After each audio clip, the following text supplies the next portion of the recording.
notre devoir. Moi-même, je suis sur le terrain en tant que responsable de l'ONG en priorité, parce que le but, c'est de montrer l'exemple. Et notre population ne peut pas courir un certain nombre de risques. Et pendant que nous, qui nous disons des défenseurs de notre population, des défenseurs du continent africain, nous serions au fond de notre salon en train de les laisser risquer justement ces choses-là. Il faut préciser que nos populations n'ont pas de gants, n'ont pas accès aux masques, les populations les plus précaires. C'est juste la bourgeoisie et à minima, on va dire la classe moyenne dans nos pays qui ont, six classes moyennes il y a, qui ont la possibilité d'avoir accès à ces masques et à ces supports sanitaires. Mais le reste de la population n'a pas accès à ça. Et malheureusement, le prix qui est donné parfois, c'est du 1000 francs, du 2000 francs CFA.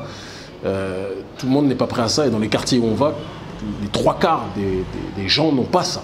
Donc il est de notre devoir de les accompagner et de leur rappeler que la solidarité peut être aussi africaine. C'est un travail de terrain. Et je suis très fier que dans la plupart des pays d'Afrique francophone, eh bien, cette démarche-là puisse être effectuée, que les gens voient que Urgence panafricaniste est à leur côté. C'est une étape quelque part qui est la continuité de tout ce qui a été fait depuis le départ, parce qu'on a toujours été dans cette logique. Et c'est partant de ce principe-là qu'on s'est fait entendre.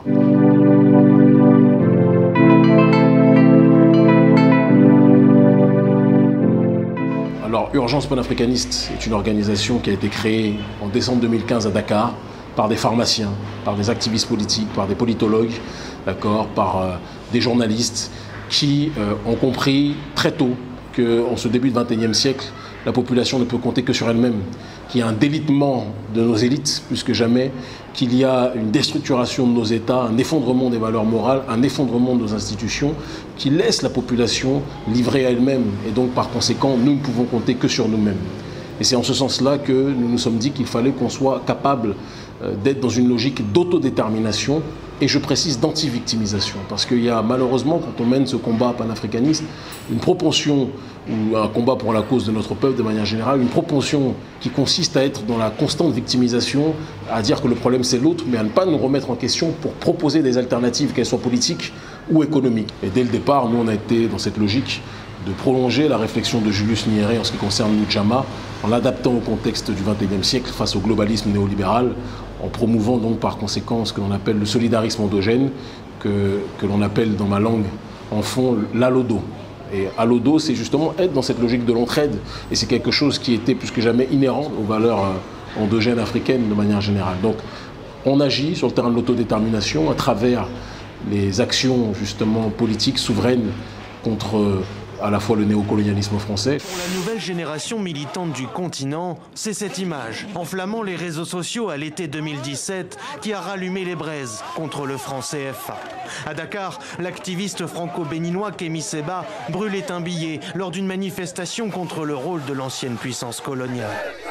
La lutte contre le franc CFA trouve un regain de mobilisation et la société civile enchaîne les manifestations comme ici au Sénégal ou encore au Burkina Faso. Au Niger, plusieurs milliers de manifestants ont répondu ce samedi à l'appel à manifester de l'association Urgence panafricaine pour dire non à l'impérialisme, au franc CFA et exiger le départ des bases militaires au Niger et en Afrique.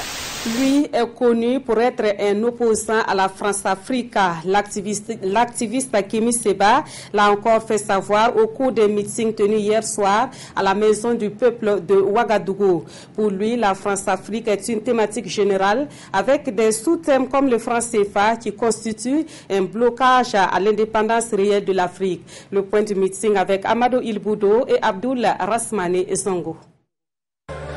Le poing levé et fermé, les yeux aussi, concentration maximale et Kémy Séba prête religieusement attention au ditanier, l'hymne national burkinabé, entonné par un large public indifférencié, apparemment acquis et conquis à la fois, et dont le silence demeure singulièrement bruissant de paroles. Ils sont morts pour que nous puissions marcher, et nous marcherons pour que nos enfants puissent demain courir. Nous n'avons peur de rien. À mort la France-Afrique. À mort les efforts. À mort la France-Afrique. À mort les efforts. À part le néocolonialisme. À part l'impérialisme. À part la suprématie occidentale. À part la malgouvernance africaine. À part la corruption africaine.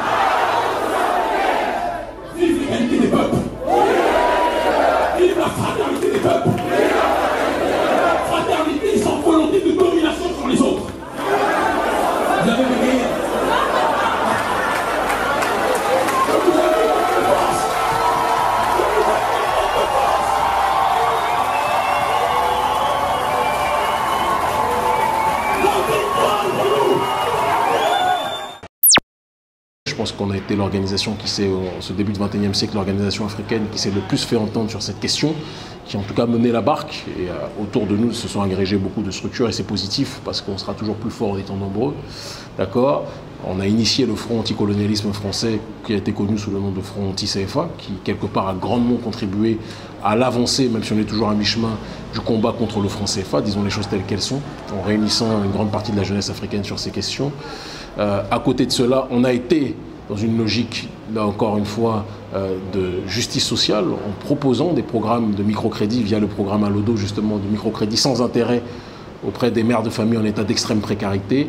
Et enfin, on a été dans cette démarche de reconstruction économique aussi, d'accord, et de solidarisme endogène, par le biais de l'ouverture, de la création du centre commercial de valorisation de la production africaine, un centre sankariste connu sous le nom de Centre Panaf.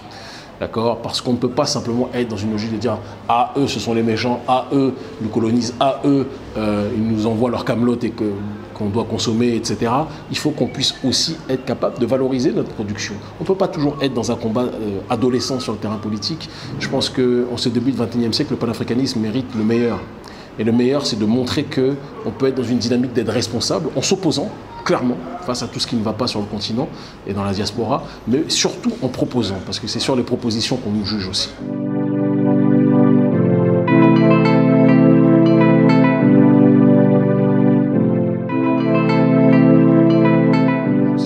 C'est vrai que dès le départ, en ce qui concerne la lutte contre l'esclavage des Haratines en Mauritanie, l'ONG Urgence panafricaniste a été l'organisation panafricaniste et l'organisation africaine non mauritanienne qui s'est le plus fait entendre sur ces questions. On a mobilisé nos forces, nos ressources pour accompagner les mouvements abolitionnistes qui luttaient contre l'esclavage des Haratines en Mauritanie. Les Haratines, ce sont les berbères noirs qui sont malheureusement esclavagisés par la minorité beydane. Même si la situation a prétendument évolué dans la forme, dans le fond, on reste toujours dans des rapports de servitude. Et on a mené ce travail.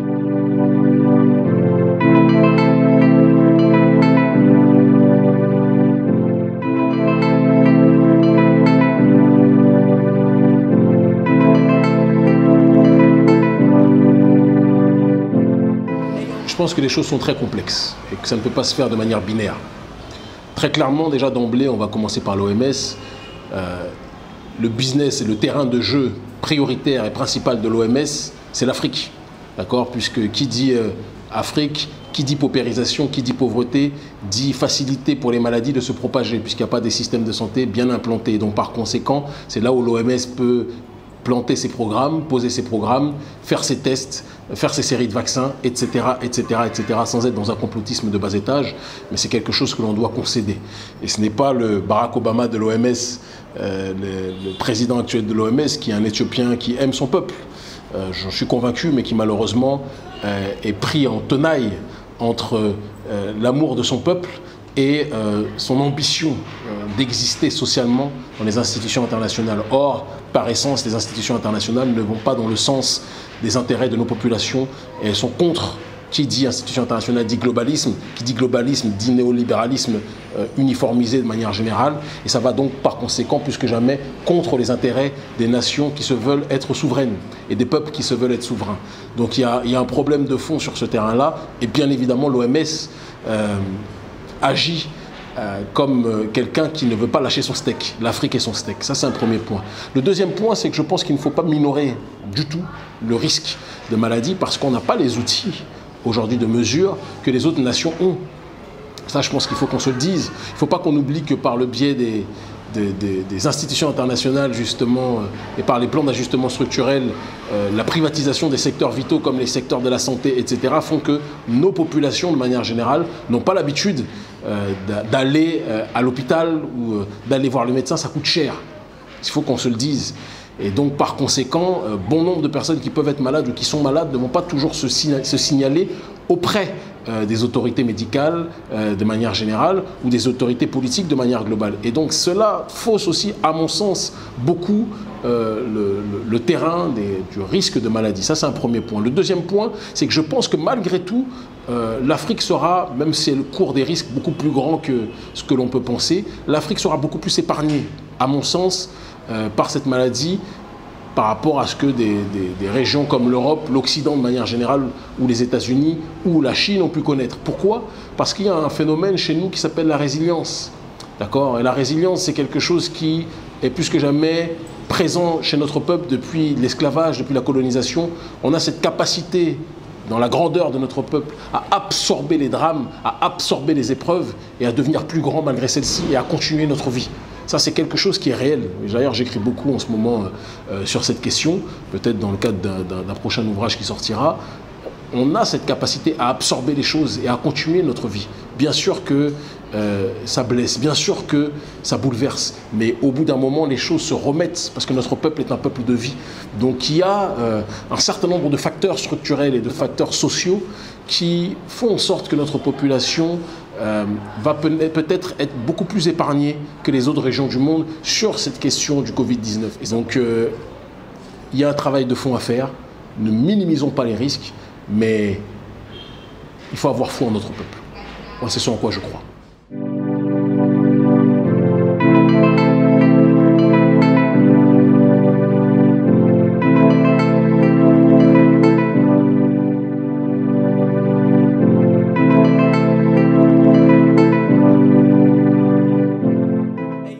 Tout d'abord, en tant qu'Africain, dès lors que j'entends qu'un État africain trouve un remède contre le Covid-19, je ne peux être que heureux et fier.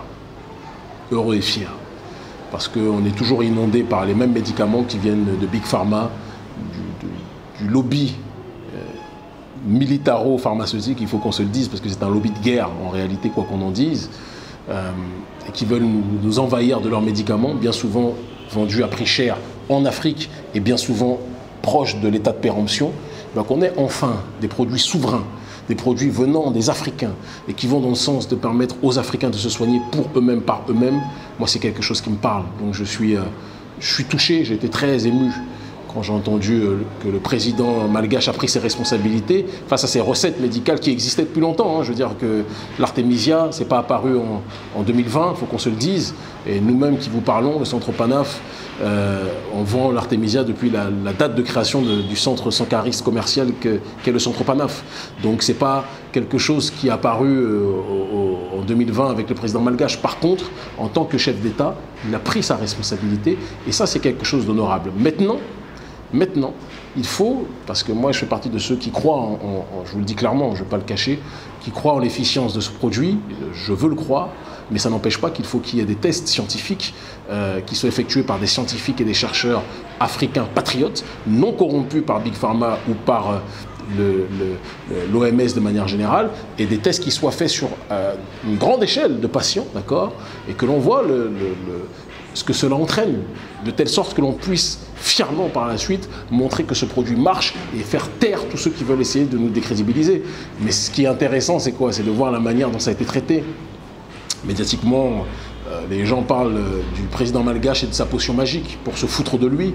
Parce que quand un Africain ou une peau sombre, un homme ou une femme à la peau sombre décide de se débrouiller par lui-même, l'impérialisme essaie toujours de détruire cela.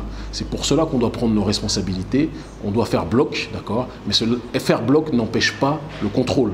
Faire confiance n'empêche pas le contrôle. La prudence n'exclut pas le contrôle. Et donc moi je souhaite qu'il y ait des tests qui soient effectués grandeur nature sur ce médicament. Après quoi, quand ça se fera, l'ONG Urgence panafricaniste, dès lors que ça sera autorisé par les dirigeants, parce qu'on ne peut pas le faire par nous-mêmes en tant qu'organisation, c'est interdit malheureusement, mais dès lors que ça sera possible, on commandera à grande échelle ce médicament et nous on le distribuera clairement et simplement auprès des familles les plus précarisées. On l'introduira dans les kits sanitaires que nous distribuons aux populations depuis un certain nombre de temps. Et pour ce qui est du symbole que sous-tend la réaction de certains chefs d'État africains à la proposition du président malgache, moi je crois qu'on va dans la bonne voie. Tout le monde sait que j'ai un regard extrêmement critique sur le terrain politique par rapport aux dirigeants africains, par rapport aux chefs d'État en ce début du XXIe siècle. Je fais partie de ceux qui pensent, et des voix, je pense, les plus audibles, qui estiment qu'ils ont démissionné par rapport à leur rôle et que tôt ou tard, ils devront rendre des comptes. Ça, je le dis aussi de manière très ferme.